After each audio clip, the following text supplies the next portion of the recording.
Welcome to a brand new episode of the Jampack Report today for September the 17th of 2019. Of course, for those that are brand new to the show, my name is Samuel Adams, and 5 days a week I take you on a roundup of the hottest gaming news that you need to know to get you through your day. Of course, the show is up on youtube.com/SamuelAdamsMedia as well as podcast services around the world Monday through Friday.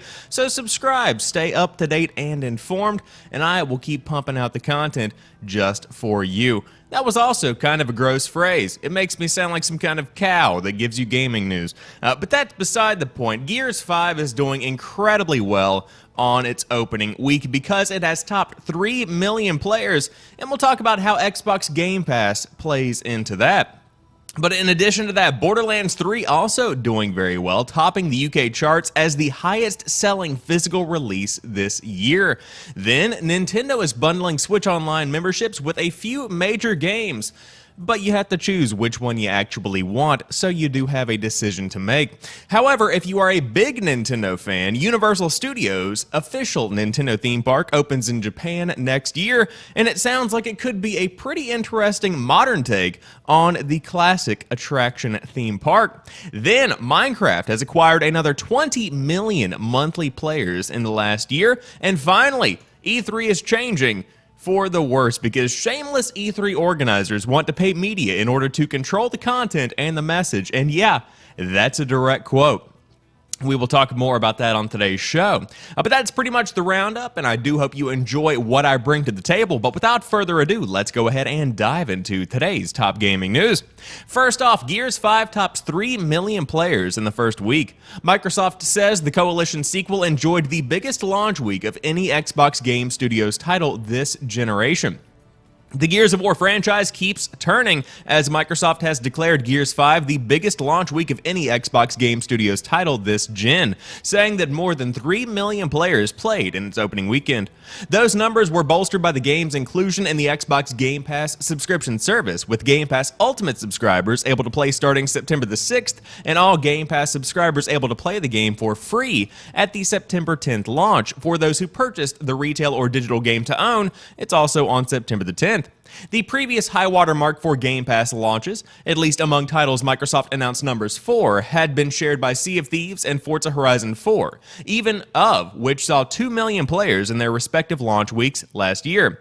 Microsoft said Gears 5's first week player base doubled that of Gears of War 4 in 2016 and was the largest for any Xbox Game Studios title since Halo 4 in 2012.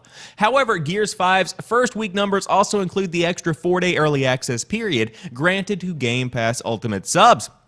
Microsoft also added that Gears 5 has almost tripled Gears of War 4's numbers on PC, though it's worth noting that unlike its predecessor, Gears 5 was made available on Steam. Still, Microsoft added that Gears 5 enjoyed Xbox Game Studios' best ever launch on Steam and the biggest launch for Xbox Game Pass for PC as well. While Gears 5 has been a prominent selling point for Game Pass, its popularity on the subscription service may be hurting its numbers for traditional distribution channels. In the UK, Gears 5 only sold a quarter of the boxed copies Gears of War 4 managed at launch, and the game only managed 7th place in the EMEAA charts for the week. And so we have a very interesting celebration, but also a defeat for Gears 5, because again, topping 3 million players in the first week, very impressive figures, but the sales are beginning to kind of waver a bit on the physical space. However, is it worth it in the long run? Because you do have people getting in early on Xbox Game Pass and Game Pass Ultimate. And so I want to kind of take this from the perspective of me, the person who subscribed to Game Pass Ultimate to play Gears 5. I was never I had no intention of actually paying for Xbox Game Pass in the long term. But there's a promotion going on right now where for $2 you get 2 months of Xbox Game Pass Ultimate. And to be fair, there are a lot of awesome games on both the PC and the console versions of Xbox Game Pass, and so I thought $2, sure, why not? And so I did dive in. I am currently playing Gears 5, and I am very impressed. However, I do want to note that after spending time with Xbox Game Pass, after spending time with the games included in the service, I'm actually going to keep my subscription. I do think it's worth $15 a month for Xbox Game Pass Ultimate between the PC offerings and, of course, the Xbox console offerings. It's worth it for me. And so I think that's what Xbox and Microsoft are betting on, and they're betting on it big time, that people are going to be subscribing to Game Pass and saying, hey, this is worth it, I'm going to go ahead and keep it. Because if they don't, this could be a big failure, considering the fact that they are pretty much massacring the sales of some of their biggest games.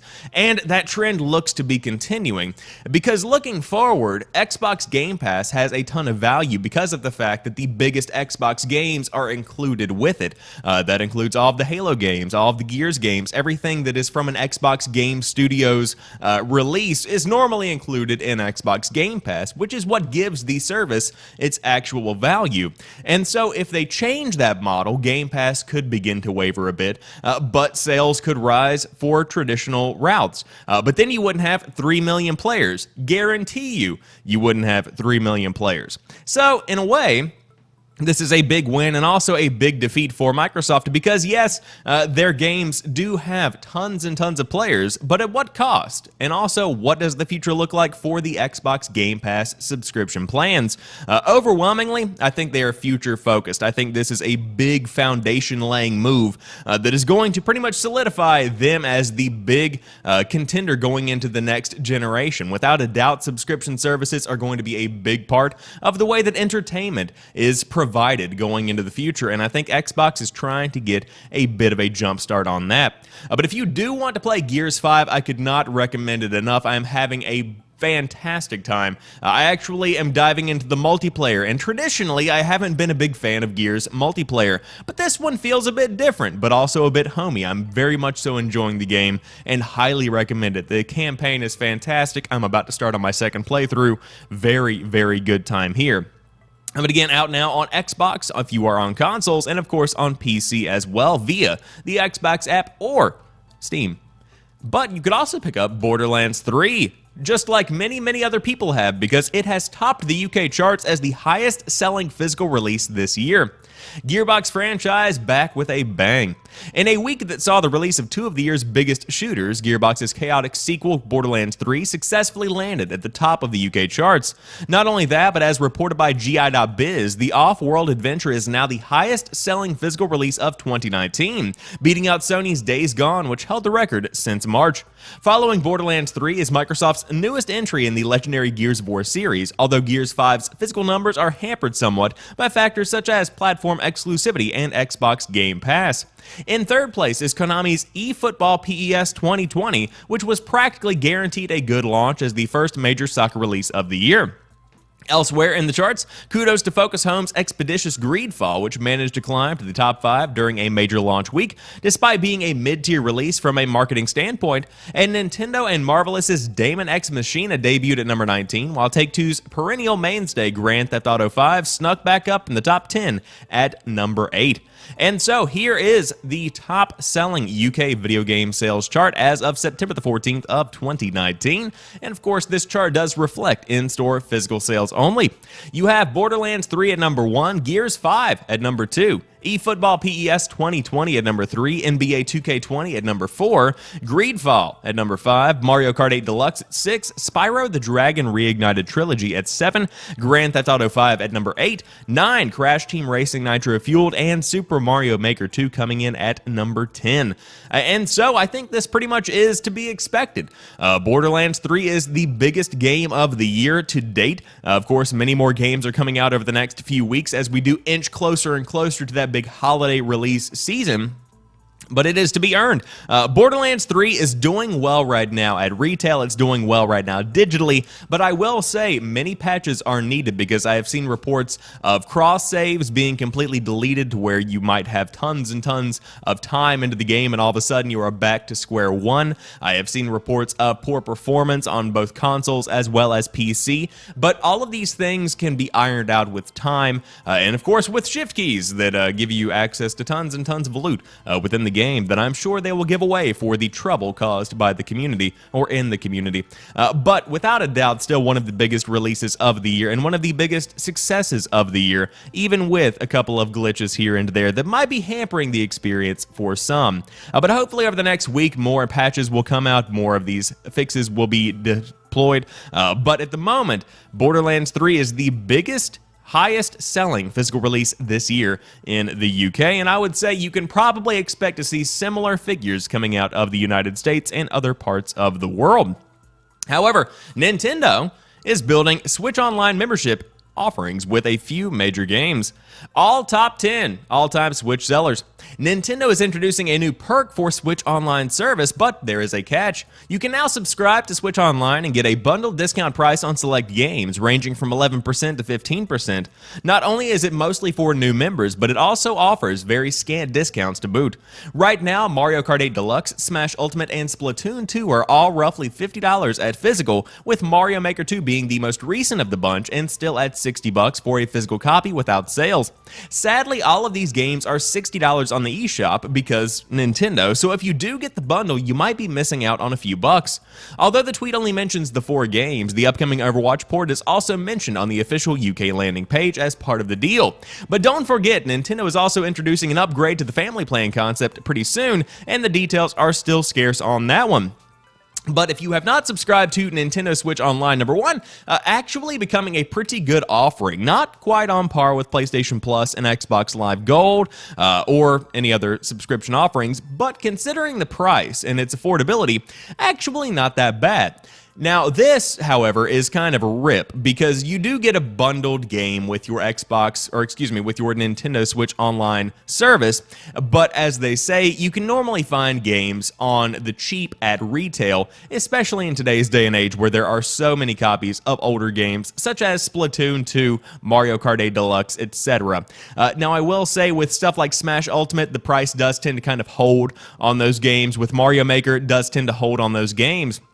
But even then, you can go on eBay, you can go to GameStop, trade some stuff in, get the game for the cheap.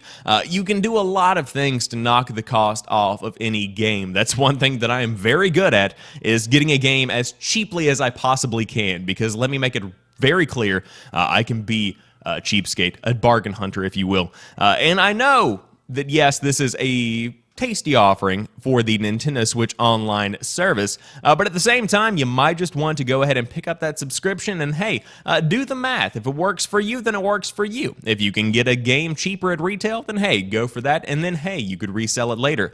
Why do I keep saying hey? Who knows, but hey. Thanks for watching. Anyways, if you do want to pick up a Nintendo Switch Online subscription, new offerings are coming, and I'm more interested in this family plan concept, which does sound to be like something that you could actually get a pretty good deal through. But, you know, if you do use the family plan, that means you could either have friends or a family that you share the plan with. And you should go to the Universal Studios Nintendo theme park, which opens in Japan next year. Universal Studios is opening its official Nintendo theme park in Osaka, Japan next spring. CEO of Universal Parks and Resorts Tom Williams made the announcement during Comcast 2019 Media Communications and Entertainment Conference, Attraction Magazine reports. The news comes nearly 5 years following initial reports of Nintendo's partnership with the theme park behemoth. Starting on its opening day, Super Nintendo World, as the park will be called, will include an Omnimover-style ride inspired by Yoshi and a real-world Mario Kart experience. Details on what exactly the latter involves are scant, although the Yoshi ride is said to feature over 40 animatronics and will offer a view of the park from one of Super Nintendo World's upper levels. The park will also include some level of cross-platform interaction, says Williams. This is where it gets interesting. Magnetic wristbands worn by guests will keep track of their score in interactive games around the park. These will sync back to your relevant console at home so you can build on it and come back again. Imagine the fun of stepping into a larger-than-life Nintendo adventure, said Nintendo when news of the park was first revealed. Gigantic piranha plants spring to life, question blocks, power-ups, and more surround you. And Mario and all of his friends are there to pull you into a brand new world. You will enter an entire realm filled with iconic Nintendo excitement, gameplay, heroes, and villains. All of the adventure, fun, and whimsy you experience through a screen will now be all around you in breathtakingly authentic ways. 3 more Super Nintendo Worlds are currently in the works for Universal Studios Hollywood, Orlando, and Singapore locations. However, no opening date has been offered for those just yet. And this sounds incredibly interesting to me. So when I first heard about the official Nintendo theme park, I expected it to be your basic bare-bones theme park, the kind of stuff you would expect pretty much around the country, where you do have rides and whatnot that are themed after Nintendo stuff, and you do have that element here. But I'm incredibly interested at the cross-platform compatibility, where you do have games that you play at the park, and those scores, whatever you might earn in those games, are transferred some way back to your console at home. That makes this a whole new ball game as compared to going to your basic attraction/theme park. And I'm really interested to see how this one pans out, and I hope the other locations around the world include that specific feature, because that just sounds like something that is really pushing for what could be done that is new, pushing for innovation as compared to just opening a theme park and theming things after Nintendo IP, which, don't get me wrong, sounds cool, but that additional step of interactivity, that additional depth, is something that I think is really going to add to the value of the Nintendo theme park. But if you do want to dive in and give it a look and get some cotton candy that is shaped like Wario's mustache, then you can go to the Universal Studios official Nintendo theme park when it opens in Osaka, Japan next year. Shockingly, though, there is not an official Minecraft theme park, because that could make some money, since over 20 million monthly players have been added in the last year. Microsoft has revealed its latest numbers for Minecraft, and astonishingly, it's acquired another 20 million monthly players since previous figures were released just under a year ago. Last October, official numbers revealed that Minecraft had accumulated 91 million monthly active users, which in itself was a massive leap from December 2017, when the game set a new record with over 74 million players logging in for their fix of cube-based adventure. And Minecraft's popularity shows no signs of abating, with head of Minecraft Helen Chang telling Business Insider in a new interview that the game has now amassed 112 million monthly players. That, of course, accounts for players across all platforms, of which there are many, alongside those playing through Xbox Game Pass. But even so, it's another impressive and slightly head-spinning number. Furthermore, it sees Minecraft once again stealing the lead over free-to-play rival Roblox, which announced 100 million monthly active users back in August, which is still really impressive. Taken alongside developer Mojang's announcement in July that Minecraft has now sold over 176 million copies, potentially making it the best-selling video game of all time, it's clear that Minecraft, despite recently celebrating its 10th birthday, continues to strengthen and strengthen. And with such a healthy player base, it's no surprise that Microsoft is still leaning heavily on the IP, which it famously paid $2.5 billion USD for back in 2014. Alongside continuing support of the core game, including the rather swish-looking ray tracing update, Microsoft currently has free-to-play, Pokemon Go-style mobile offering Minecraft Earth in beta for iOS and Android, and is working on the promising Minecraft Dungeons for next year. Wow, this is a lot of people, and of course, I think this is primarily driven, number one, by the fact that Minecraft is a simple game that is easy to pick up and, difficult to master if you really want to break down the core gameplay, because you can be very good at Minecraft, or you can just kind of toy around and have a good time. It depends. It's very scalable when it comes to how much you want to get into the game. But on top of that, the streaming world has really embraced Minecraft in a way that they haven't in years. I'm not sure if it's because people are finally getting tired of Fortnite, or if people are beginning to kind of transition away from the more Battle Royale-based games and try and diversify a bit, but Minecraft has seen a huge resurgence on YouTube especially, and I think that definitely has a lot to do with the resurgence of another 20 million coming out of the woodwork to play Minecraft on a monthly basis. But overall, the game itself is fun. I'll be the first to admit it, that Minecraft can be a really good time, especially when you are playing with friends, and it's worth checking out if you have never dove in, gotten in, and given it a shot, whatever the correct terminology may be. But really impressive to see 112 million monthly players, according to Helen Chang, the head of Minecraft. But man, who knows how high the ceiling really is with this one, because as more people play various spin-off games with Minecraft Earth and with Minecraft Dungeons, the IP could continue to thrive for the next 5, 10, 15 years. Who knows how far Minecraft could exist into the future. And again, kids love this stuff, so I wouldn't be surprised to see it continue to thrive well into the 2020s and beyond, without a doubt. However, you could be hearing more about it at E3, but it could all be positive because apparently the organizers of E3 want to control the media message in order to, of course, control the content that comes out about E3. Beleaguered industry event E3 hopes to pay off media and influencers in order to control the information and coverage coming out of the annual LA show. Organized by the ESA in the US, E3 has continued its steady decline this generation as publishers hold their own events outside of the show, or worse, refuse to attend at all. Last year, Sony shunned E3 entirely, while Microsoft walled off all for its upcoming games and events in its own theater. EA, Ubisoft, and Bethesda all held offsite events before the show had kicked off, while Activision didn't have a presence on the show floor for the first time, instead hosting meetings in a nearby hotel. Most serious of all for the ESA and E3 this year have been the shocking leak of personal details from media, influencer, and analyst attendees. Information of over 2,000 attendees was available unsecured on its official site, and days later it was discovered that the leak was much worse than initially revealed. In fact, pause right here. It went back for years. This is stuff that had been available for a very long time. Now it has emerged that organizers of E3 are shamelessly pitching to media in an effort to make good and retain interest in an event that continues to slide towards irrelevance. The latest pitch from the ESA to its own members, as published on Game Daily, puts forward plans to turn the once industry-only event into a festival of games for fans and the media. As well as pay partnerships with the media and influencers, it hopes to pay celebrities and sports teams to attend and perform. Slides from the ESA reveal how it has already worked with CNBC's Tech Impact show, although as pointed out by Game Daily, these shows have not been declared as sponsored. While the ESA might be pursuing advertising deals with media outlets, it also clearly states that it intends to create paid media partnerships with major outlets that exponentially increase the reach of E3 and its partners. Paying the media enables the ESA to control content and the message according to the pitch. ESA members have apparently shot down the idea of paying celebrities, but they have approved another 10,000 tickets for consumers. There may be a day reserved for industry only, as members are dubious of turning the event completely over to the public. Other proposed plans include appointment times to see games, entertainment and queues, and a redesigned show floor in order to accommodate events. While the ESA may want to push E3 2020 as a games festival, attendance for the LA show is dwarfed by shows that already cater to the general public, as pointed out by analyst Daniel Ahmad. And of course, here is a tweet sent out by Ahmad last night, which shows Gamescom 2019 at 373,000, China Joy with 365,000, and of course more shows, then following up E3 2019 with 66,000 attendees.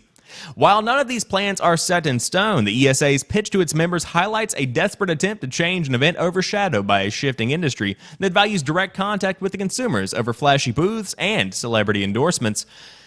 It's a weird time for E3, without a doubt.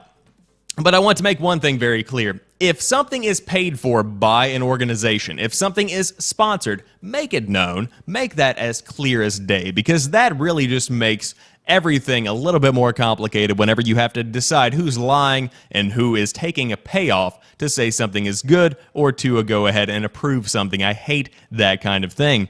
But with that being said, E3 is pretty much done in my opinion. There's just no reason to have it. And even this year, whenever you were looking at the Twitter feed during the show, the only thing that really stood out to me outside of the incredible coverage of the Xbox show and other briefings was the fact that many said the show floor just simply felt empty as compared to years past, and that's because it was. There were less people showing off new products. There were less people on the show floor in general. It's just a really sad thing to see something that used to be heralded as the highlight of the year in the gaming industry begin to fall into irrelevance, as the article does point out. And could E3 come back from this? It very well could, but considering the competition and considering the fact that we don't really need a media event for the gaming industry anymore in 2019, I just don't see it really being around for the next 5 to 10 years. It will probably flounder, but around the same time the GameStop finally goes under, I think you are going to be seeing E3 begin to falter and probably fall to the wayside. But again, who knows what restructuring could do with this one. At the end of the day, E3 is still a name that holds a ton of value in the eyes of the consumer, because even whenever I was growing up, I used to live for E3, and to some degree, I still do. I love the show. I love watching the coverage and watching the live interviews and whatnot with devs that are hosted by IGN and GameSpot and whatnot.